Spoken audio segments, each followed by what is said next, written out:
Okay. Let's start then. Text 47. Text 47. Yavallingan vitohyatma tavat karma nibandhanam tato viparyaya klesho maya yogo nivartate. Translation: as long as the spirit soul is covered by the subtle body, consisting of the mind, intelligence, and false ego, is bound to the results of his fruitive activities. Because of this covering, the spirit soul is connected with the material energy and must accordingly suffer material conditions and reversals continually, life after life. Only when he gives up the subtle body can he become liberated. As long as he is connected with the subtle body, he has to go through different bodies, suffer accordingly. Yeah. So he's bound to the results. That's the whole idea. Subtle body means the three things: mind, intelligence, and false. So then Prabhupada explains, at the time of death, mind becomes the cause for the next body. Well, so we know the verse Yam Yam Bhavismaran. So whatever you're thinking or whatever your mind goes to, it happens. It will happen. And so we have to train to think of Krishna. Otherwise, we might think of something and then the Lord will fulfill that desires. So Srila Prabhupada says we have to keep mind always engaged at the lotus feet of the Lord. So Savai Mana Krishna Padavayanda. If you do that, then the Lord will inspire us to approach Him. Dadami Buddhi Yoga. So that's the whole idea here. Otherwise, if we are attached to that, then we are subject to the laws of karma. Yeah. Text 48.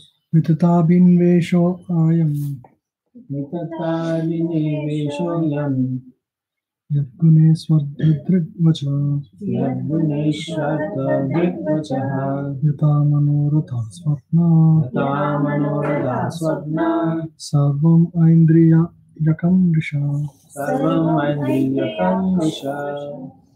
It is fruitless to see and talk of the material modes of nature and their resultant so-called happiness and distress as if they were factual. When the mind wanders during the day and a man begins to think himself extremely important, or when he dreams at night and sees a beautiful woman enjoying with him, these are merely false dreams. Similarly, the happiness and distress caused by the material senses should be understood to be meaningless. In the greatest scheme of things, it's meaningless. Because they are not permanent. Okay? So therefore, it's a useless misconception. And so it says about dreaming like that. So whatever you dream, the experience may be real, but it's not permanent. Okay? That's the whole idea here. So if it's not a permanent situation, then why even make a big deal out of it? So therefore, material life shouldn't be a big deal. That's what Yamaraj is saying. Okay. So all the things perceived by the senses are actually illusory at the end of the day, because it's not a permanent situation. But the experience is real. We give importance to material life because we compare with others. Like we see other people have this, we don't have it. Well, it's an identification. The whole thing is like you identify with the body, so you think that's the existence. So then, based on that, desires and so on of that existence, then you are comparing with another's existence on a material platform. He has that, I don't have, so I must have that, even though you don't need it sometimes. So you perceive things like that. But if you think, or if you understand you're just the soul in the body, then it doesn't matter what others have, because your nature is something different. And so you will aspire for that. So therefore, even if you work hard to get something, it's useless at the end of the day. What is not useless is devotional activity. So that's what Yamaraj is saying. The problem is we might have this understanding and we try to live like this, But say your wife or your parents, they have conceptions of what is great, what is wrong, and they try to force, even if you don't want to do that way. So that's where challenge comes from. Well, why you let them force you? Your life, you know your life already. You know what your goal of life is. And these people say you can humor them. You can listen to them, but you don't have to do what they ask you. Don't waste so much time.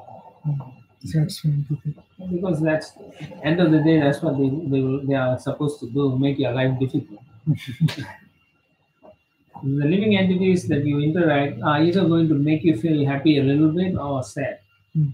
That's no neutral position. So that's what you're experiencing. And you have to decide. If you think this is real, then you suffer. But if you think, oh, this is part of my karma that I'm going through, I have to listen to this, I will listen. But you don't have to act on that or change your life, give up your job, go and do this. Why? You have to see what is favorable for Krishna consciousness. Then you act on that plan. But if you're thinking this guy tells me I do, so one guy will come and tell you, don't take the bus. This bus is not good because there's some chemical they use on the seat and will give you cancer. Then you'll believe him and then you'll say, I'll take a cab. The next guy comes and says, don't take the cab. All kinds of dirty things happen. Then you don't take the cab. So if you live your life according to other people, then that's what it will end up. You're living for someone else. But because we understand now, most of us, we practice, we understand goal of life is to please Krishna or do Krishna consciousness. Therefore, we act according to what Krishna wants or what the Acharya wants. And then we try to align our material activities as much as possible with the spiritual activity. Yeah, sometimes you can't do all of it, but you align as much as possible. That's how it should be. So people, your relatives will come say, do this. Another relative will say, do that. The third one will say, your life is useless. Why are you alive? Then what do you want to do? Right? You hear people talk like that. So we want to go on comments and say, so we cannot live for another person's. But you can do it for devotee, but not for non-devotee, because they are in the modes. Right? Yeah. Now what they perceive as happiness may not be your happiness. Just like in Indian family, every child that's born only, I don't know nowadays, but during my time was doctor. Doctor, engineer. Doctor or engineer. Yeah, that's it. So the child grows up and then they don't know what to do. They're confused. They don't like it probably, but still there. So whose life are you leading? Yeah. The shadows of So the parents or whoever, they are trying to live their desires through the child. Whether the child becomes the instrument of their happiness. So they are suffering. So that's the same thing. So when your relatives come and tell you, they actually may want that of you, but you may not be happy in that situation. So therefore it doesn't work like that.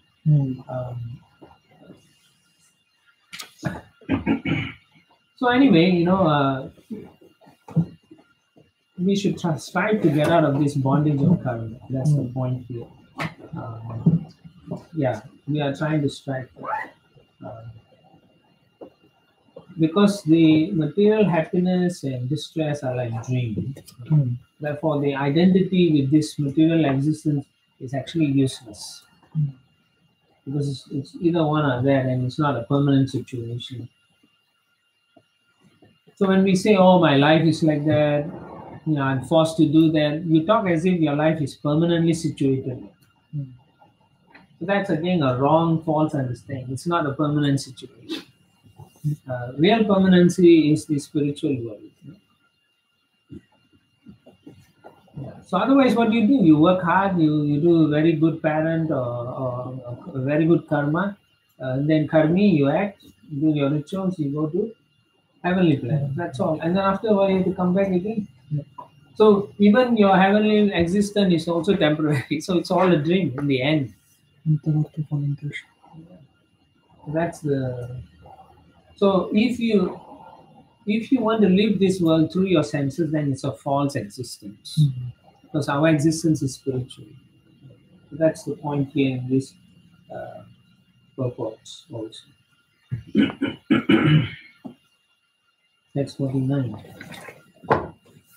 तथा नित्यम् अनित्यं वा तथा नित्यम् अनित्यं वा नेहा शोचन्ति तद्विदा नेहासोचन्ति तद्विदा नान्यथा शक्यते कर्तुं नान्यथा शक्यते कर्तुं स्वभावा शोचतम् इति Those who have full knowledge of self-realization, who know very well that the spirit soul is eternal, whereas the body is perishable, are not overwhelmed by lamentation. But persons who lack knowledge of self-realization certainly lament. Therefore, it is difficult to educate a person in illusion. So now you know why it's difficult to talk to people who are stuck in that concept. You can tell, you can talk, you can even give them the book, it doesn't work because they are in the gunas. How do you help them? It's really difficult. That's where your mercy comes in. You pray for them, you give them prasadam, you give your association, thinking that it will help. So you do not know, but so therefore the Lord in the heart will induce them to take up according to your sincerity, if you really truly wish. So in the same way, if we understand practicing the process, we know this is what we're supposed to do, then anything in our life that is favorable or unfavorable, we don't really feel so disturbed. In practice, you may feel disturbed somewhat, something, but then you realize actually, I have to go through these things. So then you're not lamenting so much. But someone without that knowledge, they'll be lamenting. After 5 years, you see them, they'll still complain about the same.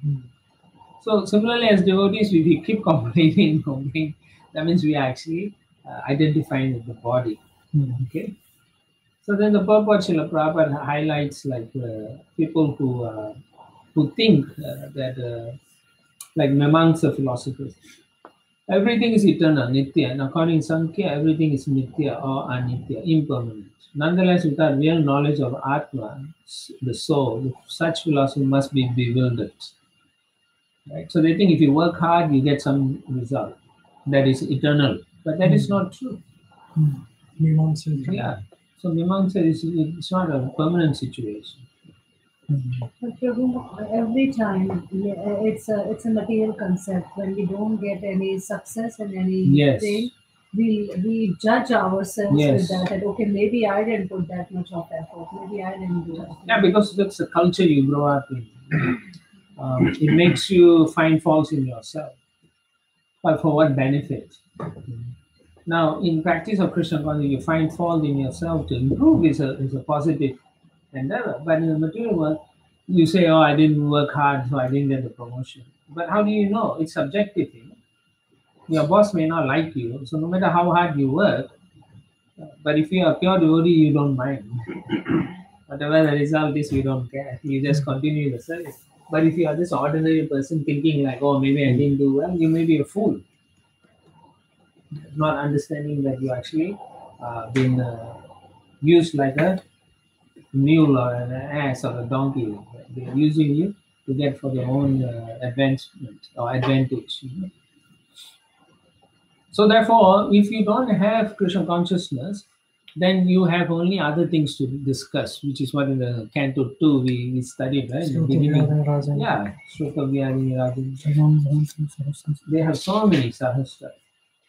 They have so many topics to discuss, right? You in your office, you see they talk all kinds of nonsense. But then you have to also sometimes you out of respect or you just listen. Consideration. Yeah. But if you also indulge in that, then what is the gain you get? Unless you can give them Krishna consciousness, it's no point talking so many subject matters, which doesn't really give you self-realization. It doesn't mean you don't make friends. What it means is you have to be very picky in what you want to speak with your friends or not. Not more than a couple of minutes you can talk. 5 minutes you say, okay, I have to go back to my work. Don't spend half an hour at the coffee bar, what they're talking, saying nonsense. Yeah. So then they will also respect, oh yeah, he's doing some work. Otherwise, we all get bewildered with them. So text 50. Luddhako vipine kaschit Luddhako vipine kaschit dakshinam nirmito antaka Pashinam nirmito nitaka vitaktya jalam vidade Vigatya jalam vidade tatra tatra pralobhayam Tattva pralobhayam. So translation. There was once a hunter who lured birds with food and captured them after spreading a net. He lived as if appointed by death, personified as the killer of the birds. So it's interesting because Yudhishthira Maharaj asked the question. Narad Muni is telling the story, which happened millions of years ago. And in the story, Hiranyakashipu is telling one story about Yamaraj. And in that story of Yamaraj is now telling another. It's like fourth level. So it's a nested loop within a loop within Yeah, a loop. that's what I was thinking. Who is Hiranyakashipu talking to? To his mother and His mother. nephews. Brother's wife and He's because of consoling, no? Hiranyakashipu He's giving was philosophy. Hiranyakashipu, that's why he is consoling. Yeah. Yes. And ultimately he will say, I'm going to finish off. Then he started Yamara's story. No, he already Yamara started said telling all this that, story. that he's gonna finish the So he understands all this thing, Yes. body and soul. And he understood. There is also a statement where he understands Krishna is the source of Prabhupada says, everything. which we went through this just now. Uh, So he knows, but he's talking about the Shastra so that they will feel happy that he's going to now take up the process and go and kill Vishnu. But he's talking the philosophy. This is Karma Kanda, or you can say Karma Mimamsa, but these are atheistic philosophy. but this is all talking about soul, body, gross intelligence, and all those things, subtle body. Because you were not here, So Hiranyakashipu knows everything. you should go back and listen to the tape class. Morning class was about that. We discussed that already. Yeah. He's educated. They are asuras, they also get educated in the Vedas, but their conclusion is different. They come to a different conclusion. He knows the conclusion, but he's No, his conclusion is different. They do not accept the supremacy of the Lord. Minus Vishnu, accept the philosophy. Yeah. There are people like that. Minus Vishnu, agree with whatever you say. My dad also was saying, yeah, what you're saying, I am 100% agree, you know. Same, that's what is there in Jain philosophy also. I don't know how we find it different. Yeah. Thank you very much. Exactly. But no Krishna. That's how people are. Maya, Pratha, Jnana, Yes. they will be this category. Like something like that. Yeah. No, this is Asuram Kulam. Asuram Bhavam Ashrita. They take the shelter of the atheistic philosophy. You know God. So verse 39 says he knows that like Lord is the supreme controller. He accepts that he is the supreme person who can control everything, but he doesn't accept him to be the source of everything. Like that. He doesn't accept him as the supreme personality of God. He is powerful. That's how he's thinking. Otherwise, how can he say I can kill him? Yeah. So he doesn't accept him as God. He doesn't understand the concept of Sachidananda, Vigraha, body, all those things. He knows he's a supreme, because he sees everyone as material, Brahma, all the ways, all Jiva. So he's thinking Vishnu is one of them, but he's powerful Jiva, like that. So if I get the Tejas and potency, I can go and kill him. So now he's talking, Yamaraj in that story is talking about this. How a Story of hunter the is, hunter. he's talking how the hunter now, lamentation. He's going to talk about lamentation because so many birds he's killing. This is another history Prabhupada says from the Puranas, text 51. Kulinga mitunam tatra vicharat sadrashya samadrashya tayo kulingi sahasa luddhakena pralobhita. While wandering in the forest, the hunter saw a pair of Kulinga birds. Of the two, the female was captivated by the hunter's lure. So that's a trap, and the female got captivated. Text 52. Sasajjatasi chastatrayam Mahisha kalayantirata Kulingastam tatapannam Nirikshya brisha duhikita Sneha akalpa kripana Kripanam paryadevayat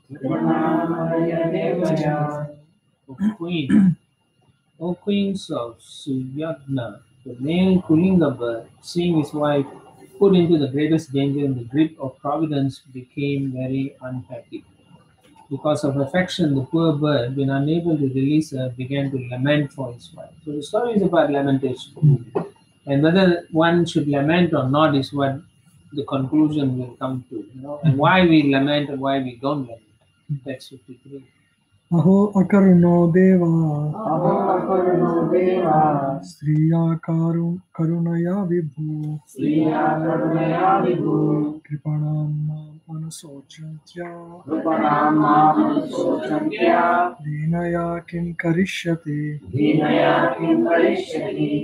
Alas, how merciless is providence! My wife, unable to be helped by anyone, is in such an awkward position and lamenting for me.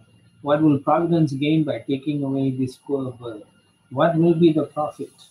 So you can see even ordinary people talk like that, right? The wife is in the hospital, very sick, and they'll say, "What is this, God? Why is Krishna doing this? Why should my wife suffer? There's so many people who deserve to suffer. Why pick on my wife because I'm so special?" Like that. Right? People think like that. Text 54. Kamam nayatu mam deva Kimadhena panohini Dinena jivata dukkam Yena vidurasha yusha If unkind providence takes away my wife, who is half my body, why should he not take me also?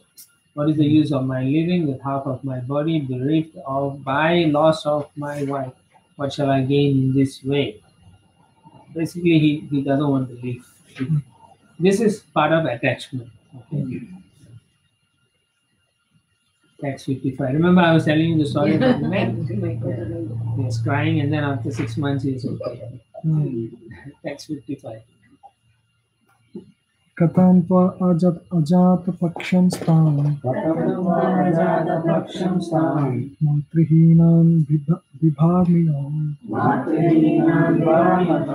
Mandavagya pratikshante Nide me mataram praja Unfortunate baby birds, bereft of their mother, are waiting in the nest for her to feed. They're still very small and have not yet grown their wings. How shall I be able to maintain them? Just like that, right? So many people think like that. Oh, I need them because they will take care. They are waiting for their mother in the nest, our children, like that. And it's a fair argument, you can say. But this is how people use to say the Lord is unkind. Because they cannot see the whole picture. They only see, a scope, a small, and then they will say the Lord is unkind. But this is only one family. There's billions of living families all over the universe. So everyone are going through different kinds of situations. According to their path. Basically it's based on what your desires, past life, your karma, and so on.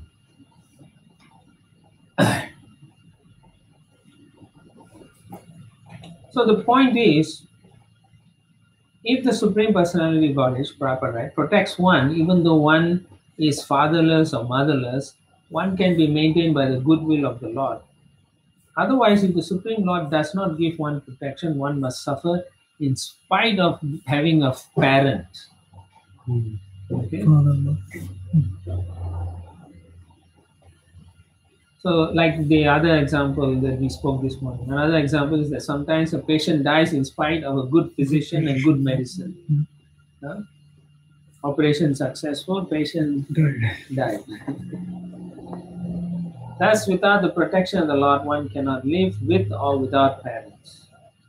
And finally, another point Srila Prabhupada wants to raise is that fathers and mothers have protective feelings for their children even in birth and beast society.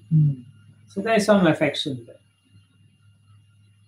Kali Yuga, however, is so degraded that a father and mother even kill their children in the womb on the plea of their scientific knowledge that within the womb the child has no life. So Prabhupada brings it back to the abortion and stuff like that. How degraded human society has become. Based on science, they are now putting down religious principles because people cannot understand religious knowledge clearly, or they are not qualified people to explain why the religion says to do certain things. They find the answers given by science more easily understandable, makes more sense. Acceptable for them. And moreover, it is according to their convenience, right? So they're able to take it. Yeah, that's the other aspect also. So for them, it makes more sense. More logical. And so they are not interested in taking the knowledge from the scripture. And so this so-called scientists, Prabhupada says, they get Nobel Prizes for the theory of chemical evolution. So then Prabhupada challenges them, right? He says, why don't they create an egg using chemicals? Actually, in China, they are selling chemical eggs. Chemical eggs. They make eggs that look like egg. It even open and splash like egg, but it's all chemical. Cabbage and Plastic, huh? all the vegetables. Yeah, plastic. They are selling it. It's too much. But of course, what Prabhupada's point is make a real egg with the chemicals. But you can see what people will do.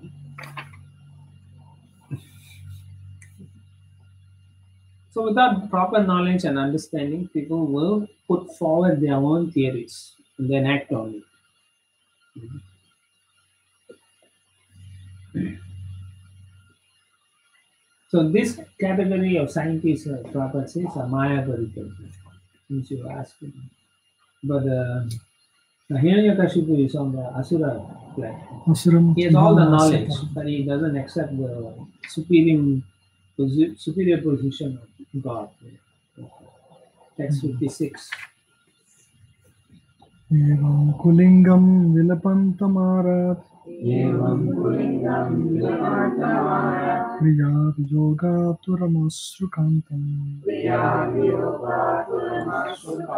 Sayevatam sa kunika sarena Divya dhakale prahita vilama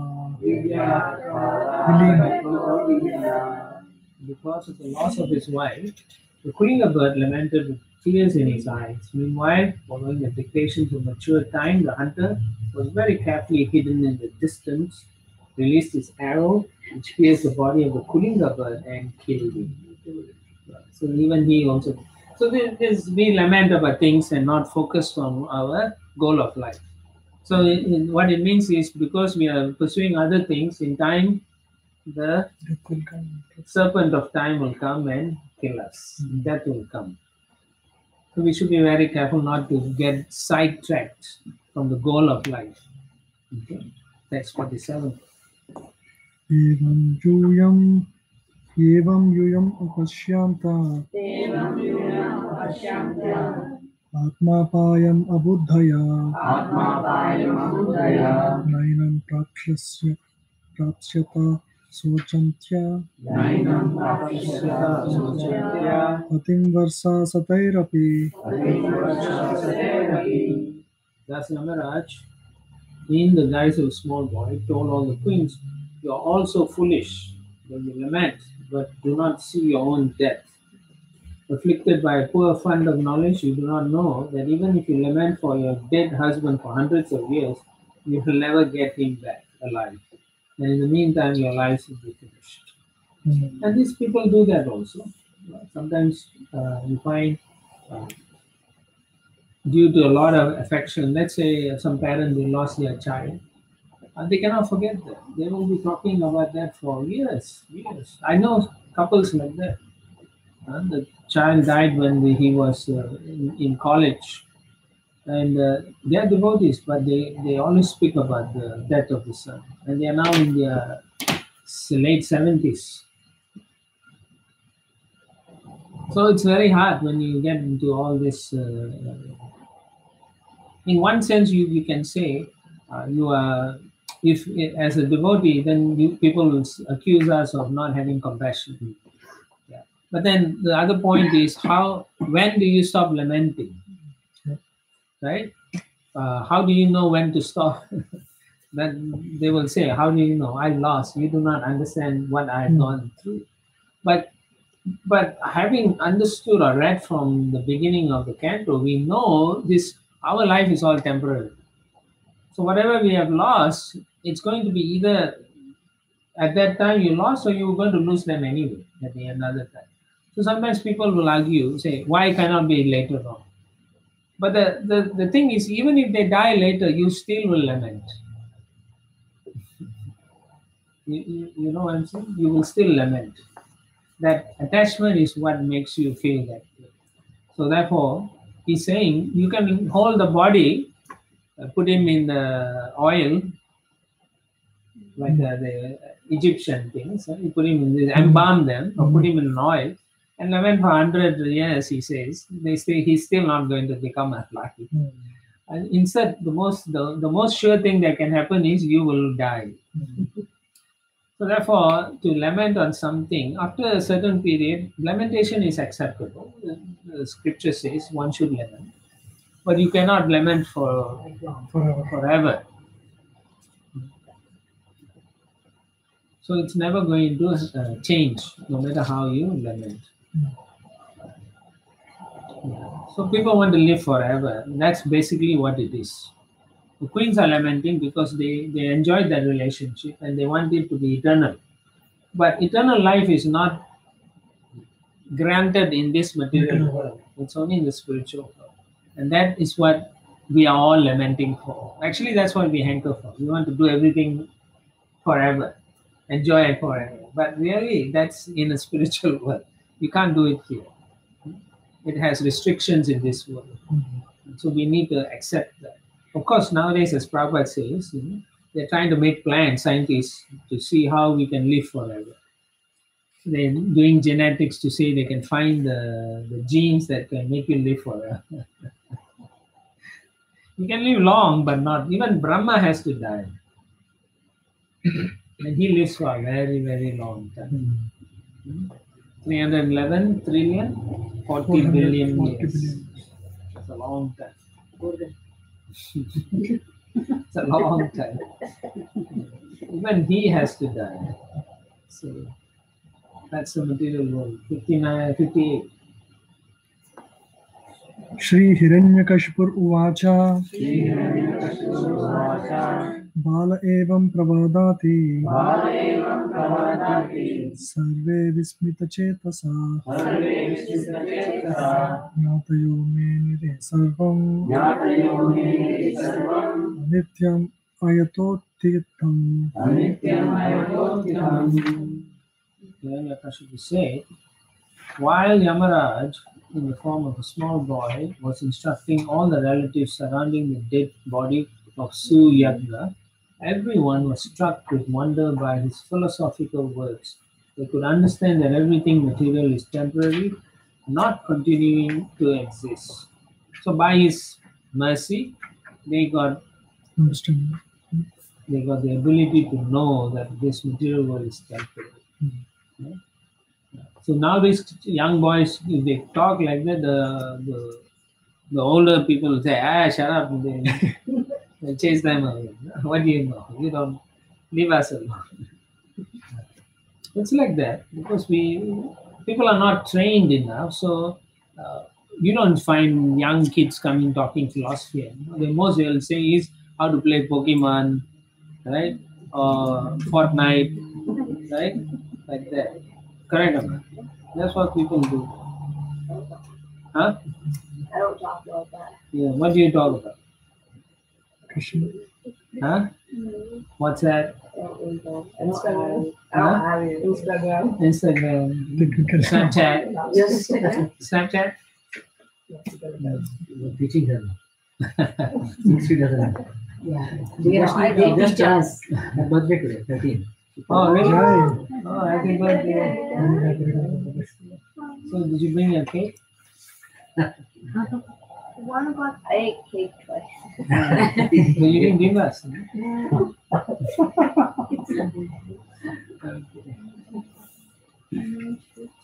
Okay.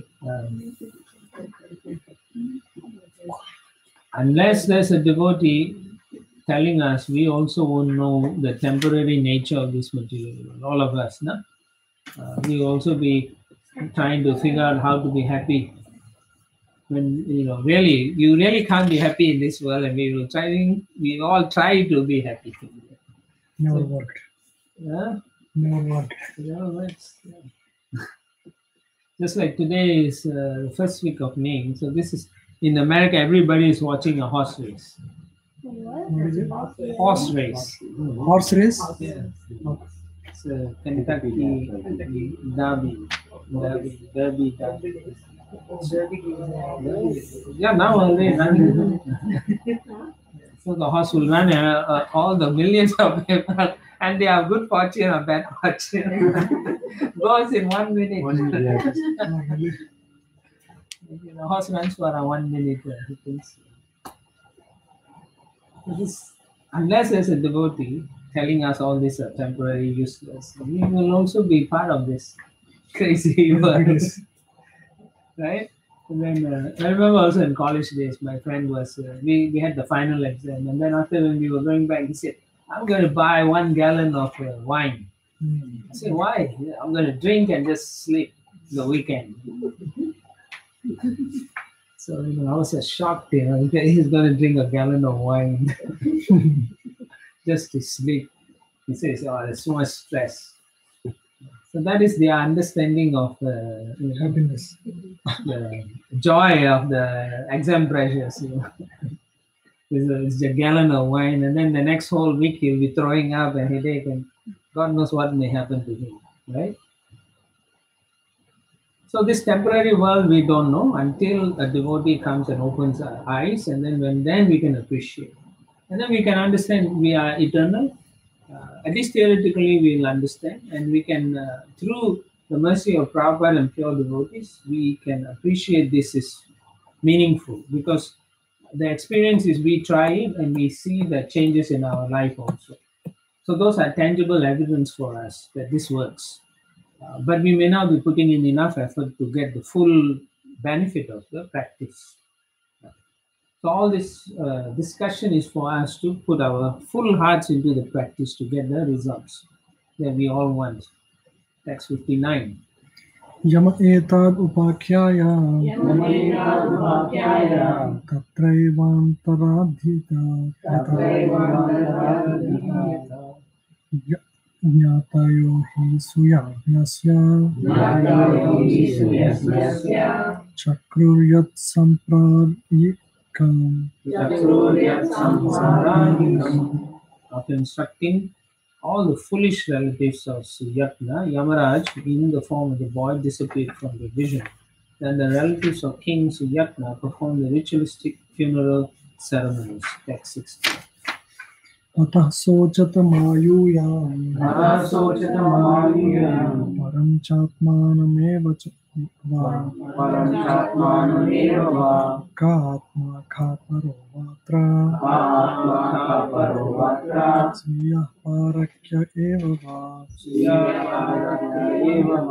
Swaparabhiniveshana Jnanena Dehinam.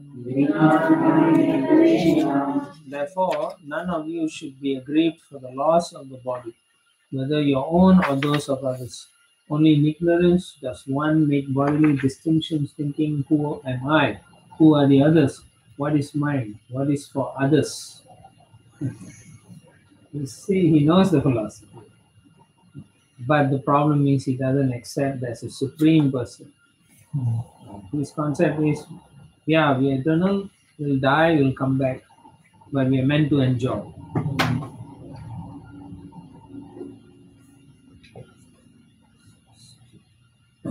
Goal is not clear.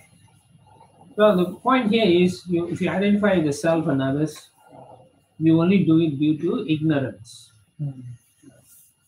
So therefore, everyone thinks, "Who am I? I'm just a big person. You know, I'm born in this family. You know, my great-great-grandfather was Kublai Khan, like that." Yeah, laughing.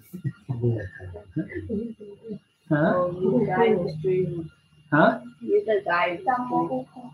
He is the guy in the history. Yeah, it's a mogul. The name sounded funny to me. Yeah, Mongo. Grandson of who? Genghis Khan. They're both They're both now. They're not nice. They, Yeah, but they are both now dead. dead. Exactly. That's the point. They can be great at that time, but in the end, you have to give it up. You identify thinking you're great. How great are you? You know, like you see many people, they're so great, they're so happy, and they put them in the university, big scholar, they teach. But one day they have to Die. give it up, you know, and they become very unhappy. They say in India, I think they found that the couples, when they get old, if the wife dies, then the husband suffers a lot more than if the husband dies. They say the husband usually don't know how to cook and so on, so he laments and then he dies like that. So you better teach your sons how to cook now. So they are not too attached to the wife. I think maybe that is the only reason why the men love it. Probably. No, why that? They say they don't know what to do. They don't know how to wash the clothing. They don't know how to turn on the buttons, washing machine. Huh? Whether you know how to cook? Why not? You're going to lament, you know. You don't know how to cook because then you can cook for. We should teach them for the Advaita. Do you know how to cook? You're 13, no? Yeah. You know? Some. Basic. Basic, yeah, good. Good. You have to start here. He's what, 8 now? 9. 9. Oh, you must start. Right time. Today. So like every Saturday, Today for Akka. once every week, once a week, they both should cook for the family. Together as a team. Yeah, they can cook together, but they have to know all the recipes, and then they will be independent later on. It's a good skill to know because they can serve Krishna with it.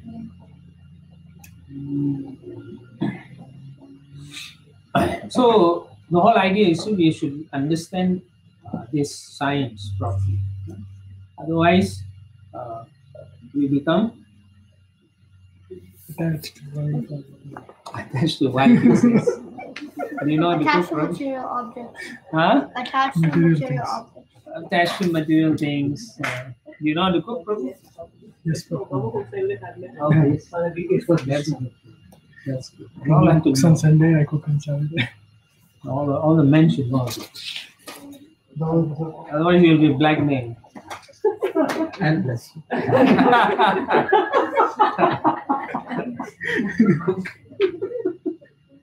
So, Krishna, Prabhupada's point is we should understand that we are not the body. It's very important.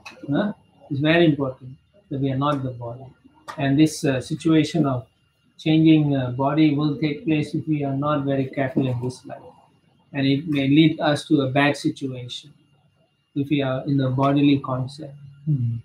Just like how these ladies were lamenting over someone, after they understand it's all temporary, they allow the body to be burned.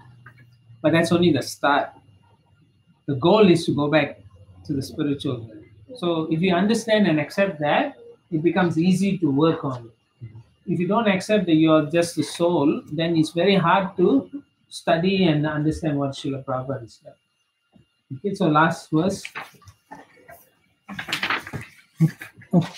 61. 61. Sri Narada Uvacha Srinarada Vacha Iti Daicha Pater Vakyam Iti Vacha Pater Vakyam Ditir Akanya Sasnusa Iti Akaranya Sasnusa Putra Shokam Kshanat Chaktva Putra Shokam Chanatyaktva Tatve Chittam Abharaya Tatve Chittam Bharaya.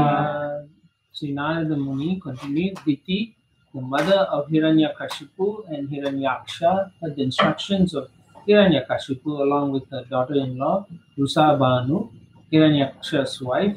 She then forgot her grief over her son's death and thus engaged her mind and attention in understanding the real philosophy of life.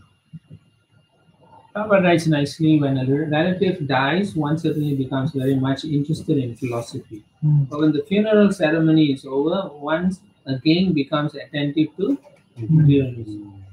Smasana Vairagya. Huh? In Andhra they call Smasana Vairagya. Masala? Smashana. Shmasha. Smashana. Smashana means the crematorium. Okay. I don't know. Okay. That Vairagya. Then? As soon as we come out. You come out, you forget again. Yeah. That's true, no? Right? Bad experiences are like that. You get some, if somebody chastises you, you remember it. But if you are a person who forgives, you will move on with life. But if you are a person who don't forgive, you will hold that till you go to your own grave. Like you die, as you die, the persons all come to see you, all the devotees, and see this person didn't give me a samosa. Hey, it's serious. People are like that. They hold grudge. You may laugh, but people are so sensitive. Try it. Refuse to give to someone and see how much they can. I don't even know how to make sense. Good for me. No, distribution. Not good. But he will come back and she has to come back to give the samosa. Depends on how Krishna deals with devotees. Don't take risk. Huh? Yeah, so that's what you all were saying. Smashana Vairagya. Prabhupada says that in the verse. Yeah. I mean, the purport. So once the crematorium, all the process is done, you are like, what am I supposed to do now? Right? After all the stress, so difficult, crying so much, so you need a holiday. Right? Some people will take a holiday and go, or some devotees don't take holiday, they go on pilgrimage. They take the ashes and go there. But karmis, they may take a holiday, they stay at home. Some people, they cry for a few weeks, a few days, or they watch some movies like that. So they do not know what to do. That's why before that they were feeling so much lamentation, but after that they don't know what to do. Now what to do? The person is there.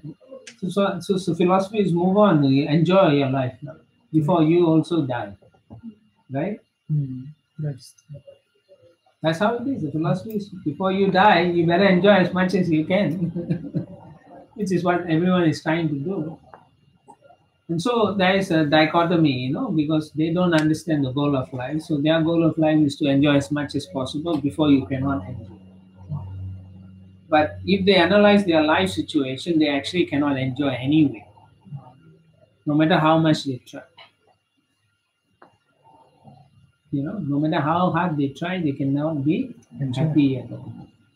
Happiness is very relative. And sometimes, like today, it's her birthday. Happy birthday. She feels so happy, right? Tomorrow, no more birthday, right? So how is she going to feel? I wish. Sometimes little kids will say, I wish every day was birthday. Because they understand, they feel happy.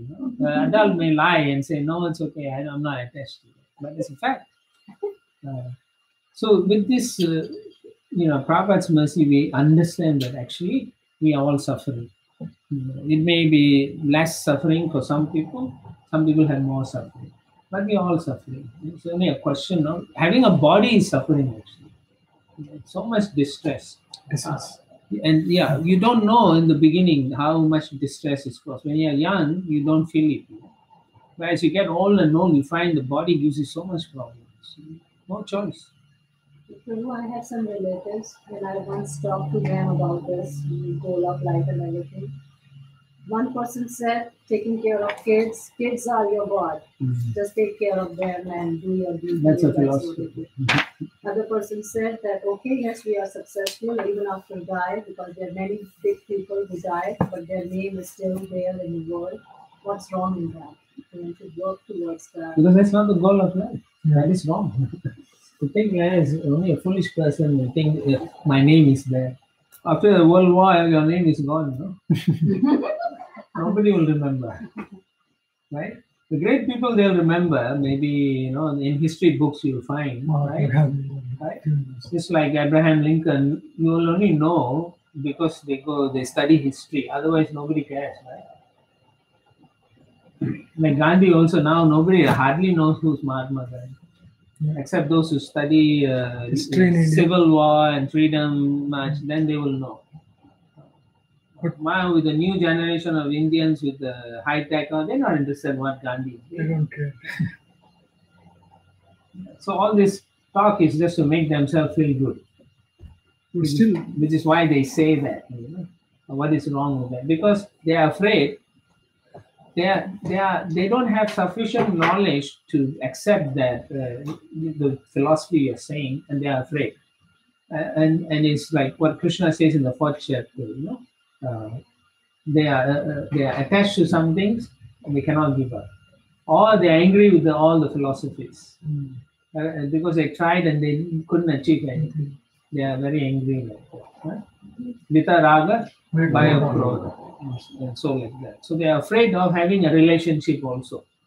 Because if you think about it, you get married, you have in-laws, you're fighting all the time, you go to spiritual world, you still have to meet all of them, So they are thinking, I don't. So those kind of fear is there.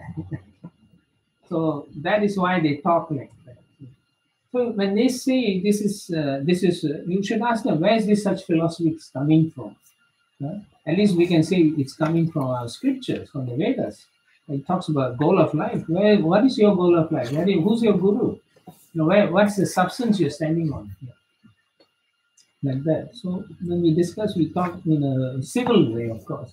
But generally, a person in the family cannot push to that family. Someone from outside can push. It takes time. Initially they reject. Maybe, but it depends. If you are the favorite son, maybe they listen. But otherwise, it's difficult. The family members cannot preach to family. In general, it can happen. I've seen some that works, but generally they don't want to listen. Who are you? Or let's say your father is a very proud man. You tell him, who are you? I raised you. Now you are telling me. Right? They talk like that. Indian families are like that. But still probably this is all higher level of understanding. We are the soul, we need to go back to God, like God is doing. But if somebody asks this is the goal, we need to work on that. But somebody asks if the little lower level of understanding, how do we explain them? Okay, this should be our goal. How do we explain it? Only this all devotees can understand. The lower level, you don't have to go too much. You just tell them to do service to Krishna and chant. And you can say you go back to God.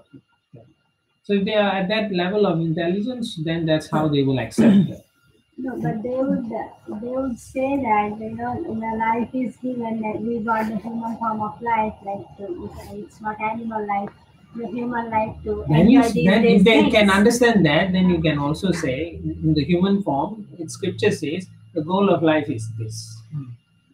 Very simple. It's whether they want to accept. Remember, Prabhupada says it's very hard to convince people because they already in their mind they have said, I'm not going to accept that. So for them, you can only give them prasadam. Instead of philosophy, we give them prasadam, which also purifies them. Or you can chant, play some Prabhupada kirtans like that, and that increases your purification. Or you can have once a week, let's read the Krishna book, nice pastime. They simply listening will purify the heart. Then they can ask you, so what are we supposed to do? Then you can say, goal of life is to go back to spiritual world. Don't even have to talk about the material body spiritual. Later on, as they more advanced, then you can say it's because you are attached to material body. Then they're like, what? Like that. The point is increase the mode of goodness. Receptibility. Yeah, we discussed from the beginning. One has to come to at least mode of goodness to be able to understand philosophy. You cannot understand the mode of passion and ignorance, which is why we follow rules and regulations, cleanliness, all those things to raise our consciousness. Otherwise, it's not possible. Someone in the mode of ignorance, you can quote so many things, it doesn't work. But if you can chant purely, that can help them because the pure name can purify them. That's all. And similarly, you can give them Krishna. So that's why you need to learn to cook. So you can give your schoolmates cookie. Hey, I made this cookie. Really? Ah, it's so cool. While you're preaching, they don't know, right?